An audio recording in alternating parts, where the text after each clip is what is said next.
Hi student, कैसे हो आप लोग।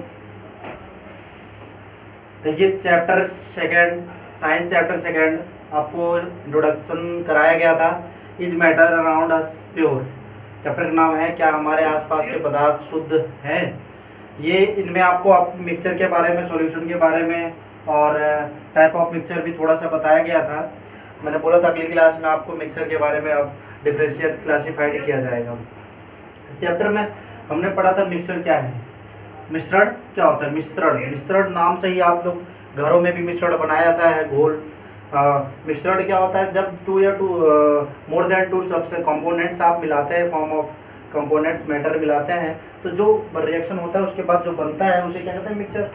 जो दो पदार्थों से मिलाने के बाद बने, तो वो हो सकता है सॉलिड भी हो सकता है, सॉलिड में, सॉलिड लिक्विड में, सॉलिड गैस में, गैस टू गैस हो सकता है, गैस टू लिक्विड हो सकता है। किसी भी सब्सटेंस को अभी मैक्सिमम जब हम मिक्सचर की बात करते हैं या सॉल्यूशन की बात करते हैं तो डायरेक्टली हमारा माइंड जाता है लिक्विड के ऊपर कि लिक्विड में मिलाया जाए, लेकिन ऐसा नहीं होता है।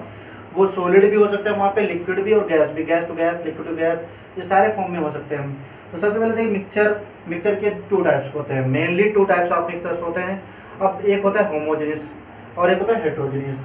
अब देखिए ये भी होता है मिक्सचर, ये डिपेंड करता है कि उसके नेचर पे, जो आप कौन सा सब्सटेंस मिला रहे हो, कि कौन सी सब्सटेंस एक दूसरे में मिला रहे हो, उनके नेचर के ऊपर डिपेंड करता है कि वो मिक्सचर किस टाइप का बन रहा है। होमोजेनियस बन रहा है, हेट्रोजेनियस बन रहा है, सॉल्यूशन बन रहा है, कोलाइडल बन रहा है, क्या बन रहा है, वो डिपेंड करता है उसके पार्टिकल्स के नेचर पे।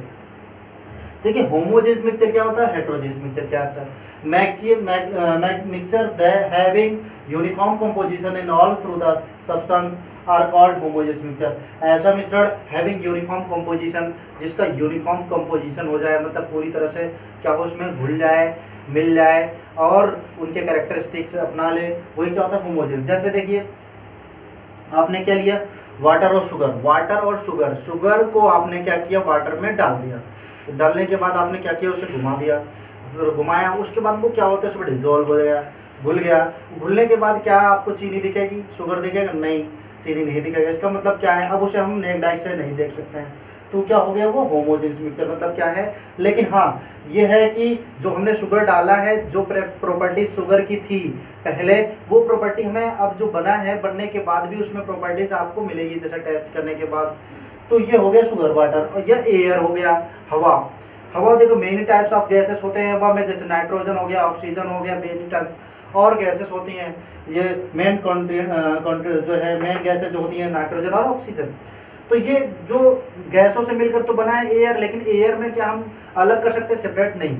तो अच्छा मिक्सचर, अब आगे चलते हैं थोड़ा सा कि हाँ ये हो सकता है, ये भी हम कह सकते हैं कि कुछ मिक्सचर ऐसे होते हैं जिनको हम फिजिकली क्या होता है, मैक्सिमम क्या होता है कि हम फिजिकली सेपरेट कर सकते हैं, या नेक डाइट से देख सकते हैं, नेक डाइट से नहीं भी देख सकते हैं। तो ये है होमोजेनियस मिक्सचर, जो क्या होता है, यूनिफॉर्म कंपोजिशन होता है, जो एक सही मात्रा में क्या होता है, एक दूसरे में घुल जाते हैं, जैसे ये होता है। अब हो गया हेट्रोजेनियस मिक्सचर।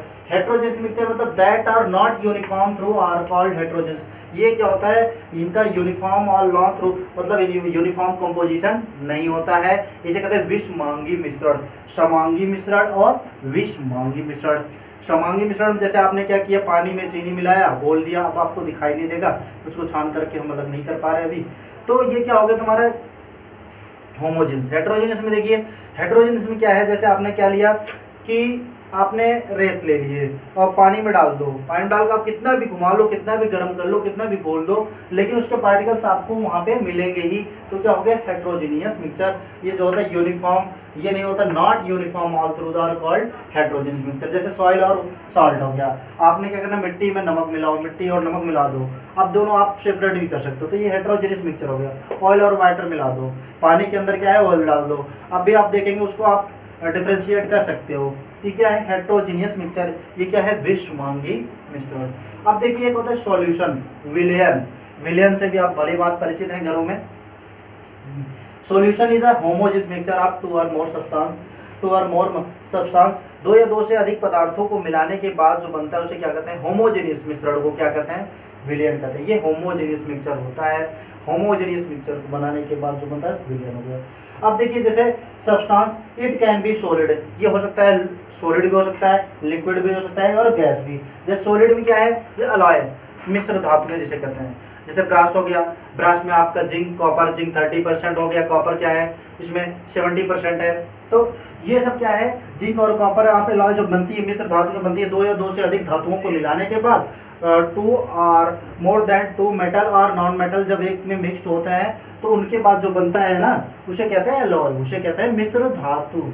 अब जैसे आपका ब्रास हो गया, ब्रास में क्या होता है, जिंक जो है 30% मैंने बताया, कॉपर 70% ये हो गया मिश्र। लेकिन आप देखोगे जिंक और कॉपर जब ये बनते हैं मिश्र धातु तो उनकी प्रॉपर्टी तब भी वहाँ पे दिखेगी, जो कैरेक्टरिस्टिक्स पहले थे वो वहाँ पे दिखेगी और एक नया मेटल तैयार हो जाता है, नॉन मेटल तैयार हो जाता है। लिक्विड देखिए, लिक्विड जैसे शुगर और वाटर, वाटर में आपने शुगर मिला दिया। एयर आपका क्या हो गया, एयर हवा, हवा में मेन टाइप्स ऑफ गैसेस अभी मैंने बता ही दिया। तो ये क्या है आपका सॉल्यूशन है। ये कैसे सॉल्यूशन, होमोजेनियस है। जैसे एलॉय में अगर आपने क्या किया, मिला दिया, मिलाने के बाद उसको आप डिफरेंशिएट देख के नहीं कर सकते हो, देख के नहीं बता सकते हो, तो ये हो गया। और लिक्विड में शुगर वाटर मिला दो, एयर है, एयर तो आपने पता ही कर लिया। अब देखिए सॉल्यूशन जो बनता है वो दो चीज़ों से मिलता है, सॉल्वेंट और सॉल्यूट। सॉल्यूशन बनने के लिए दो चीज़ आपकी जरूरत होती है, एक सॉल्वेंट, एक सॉल्यूट। विलेय और विलायक क्या होता है, एक होता है विलेय और एक होता है विलायक। हिंदी में एक बार बता दूं, विलेय का मतलब, विलेय और विलायक नाम से ही पता चल रहा है। विलेय मतलब जो दूसरे में घुल जाए, जो दूसरे में, वो दूसरे सब्सटेंस में घुल जाए, दूसरे पदार्थ में घुल जाए, विलेय हो गया। और जो अपने में घोल ले किसी को, उसे कहते हैं विलायक। देखिए विलेय की मात्रा हरदम कम होती है, विलायक की मात्रा हरदम ज्यादा होती है। विलेय की मात्रा कम होती है, विलायक की मात्रा हरदम ज्यादा होती है। अब देखिए जैसे आपने लिया पानी और चीनी, पानी और चीनी, तो चीनी की मात्रा हरदम क्या होती है, कम होती है, पानी की मात्रा ज्यादा होती है। अब क्या, जो चीनी है आपका वो क्या करता है, वो किसी में घुलता है, जिसको हम, जो दूसरे में घुलता है उसे क्या कहते हैं, विलेय। वो चीनी आपके क्या हो गया, विलेय। उसके बाद जो जो घोल रहा है अपने में वो क्या हो गया, विलायक। जैसे पानी, पानी की अमाउंट क्या है, ज्यादा है, ये लार्जर अमाउंट में है, तो ये क्या है, विलायक है। और जो चीनी था, जो कम अमाउंट में था, वो क्या है आपका विलेय है। अब हिंदी इंग्लिश में समझो, solution, solvent and solute. Solvent मतलब जो अपने अंदर क्या करे, घोल ले, और सॉल्यूट मतलब जो क्या हो, दूसरे में घुल जाए। इसको देखो डेफिनेशन, सॉल्वेंट क्या होता है, a component of solution that dissolve the other component in it, it is called solvent. देखिए द कंपोनेंट, ऐसा कंपोनेंट जो ऐसे घटक जो दूसरे कंपोनेंट को क्या करता है, अपने अंदर क्या कर, डिसॉल्व कर ले, घोल ले, ऐसे क्या कहता है, उसे सॉल्वेंट, उसे कहते हैं विलायक। देखिए प्रेजेंट अ लार्जर अमाउंट, हरदम क्या होता है, ज्यादा मात्रा में, मतलब जो ज्यादा मात्रा में रहेगा वही क्या है आपका सॉल्वेंट रहेगा, जो ज्यादा मात्रा में रहेगा वही क्या है, सॉल्वेंट रहेगा। ठीक, अब सॉल्यूट देखते हैं। सॉल्यूट क्या होता है, component of solution that is dissolve into the other solvent या अदर सब्सटेंस, ये बोल दो सॉल्वेंट। द कंपोनेंट ऐसा घटक जो क्या करता है, दूसरों में क्या करता है, घुलता है, या जो सॉल्वेंट में घुलता है। सॉल्वेंट मतलब पानी, वाटर या यानी और दूसरे सब्सटेंस जो दूसरे में घुलता है वही क्या कहलाता है, सॉल्यूट कहलाता है। और मैंने बता दिया सॉल्यूट की मात्रा हरदम क्या होती है, कम, विलेय की मात्रा क्या होती है, कम होती है, सॉल्यूट की मात्रा लेसर क्वांटिटी में होती है।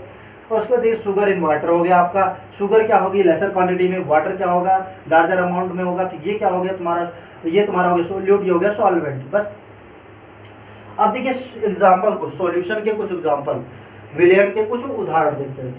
देखिए solution of iodine in alcohol, ये आपका होगा शुगर इन वाटर में, solution of iodine in alcohol known as the tincture of iodine. Tincture of iodine ये आपको याद रखना है, बहुत इंपॉर्टेंट पॉइंट है, ये इंपॉर्टेंट पॉइंट है, आ भी सकता है और आता भी है। Solution of iodine and alcohol पूछा जाएगा आपको कि आयोडीन और अल्कोहल के मिक्सचर को क्या कहते हैं, तो आपको टिंक्चर ऑफ आयोडीन कहते हैं इसे। ठीक, या टिंक्चर ऑफ आयोडीन किसे कहते हैं, आयोडीन और अल्कोहल। देखिए ये सॉल्यूशन का एग्जांपल है, सॉल्यूशन में आपने क्या मिलाना है, आयोडीन और अल्कोहल। और आयोडीन की मात्रा क्या है इसमें, आयोडीन क्या है, सॉलिड है, आयोडीन क्या है, सॉलिड है। आयोडीन की मात्रा क्या है, कम है, लेसर क्वांटिटी में, और अल्कोहल की मात्रा लार्जर अमाउंट में। तो इसका मतलब अल्कोहल क्या हो गया आपका, सॉल्वेंट, और ये क्या हो गया, सॉल्यूट, ये सॉल्यूट हो गया, ये सॉल्वेंट हो गया। तो ये टिंक्चर ऑफ आयोडीन कहलाता है। Air is a mixture of gas in gas, air is homogeneous mixture of gases. देखिए मेरे टाइप्स ऑफ गैसेस, या main content are the oxygen and nitrogen.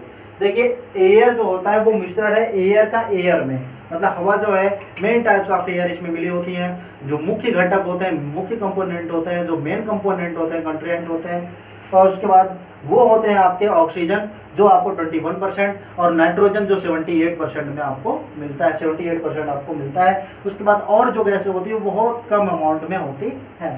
ठीक, ये हो गया आपका सॉल्यूशन। अब आपको नेक्स्ट क्लास में बताएंगे प्रॉपर्टीज ऑफ सॉल्यूशंस, सॉल्यूशन की क्या क्या प्रॉपर्टीज हो सकती हैं। ये रहा आपका mixture, homogeneous mixture, two types का होमोजेनियस मिक्सचर और हेटेरोजेनियस मिक्सचर। उसके बाद सॉल्यूशन आपने देखा, विलयन क्या होता है। उसके बाद सॉल्यूशन कितने टाइप्स हो सकते हैं, उसका सॉल्यूशन किन किन से मिलकर बनता है, सॉल्वेंट से और सोल्यूट से। फिर आपने देखा सॉल्वेंट क्या होता है और फिर सोल्यूट क्या होता है। फिर टाइप्स देखे आपने, फिर आपको हमने बता दिया सॉल्यूशन का एग्जांपल, सॉल्यूशन का एग्जांपल भी हुआ समाप्त। अब कल पढ़ेंगे आप नेक्स्ट क्लास में कि प्रॉपर्टीज ऑफ सॉल्यूशन। तब तक के लिए धन्यवाद। लेकिन चैनल को लाइक करें, सब्सक्राइब करें और ज़्यादा से ज़्यादा शेयर करें। बहुत बहुत धन्यवाद।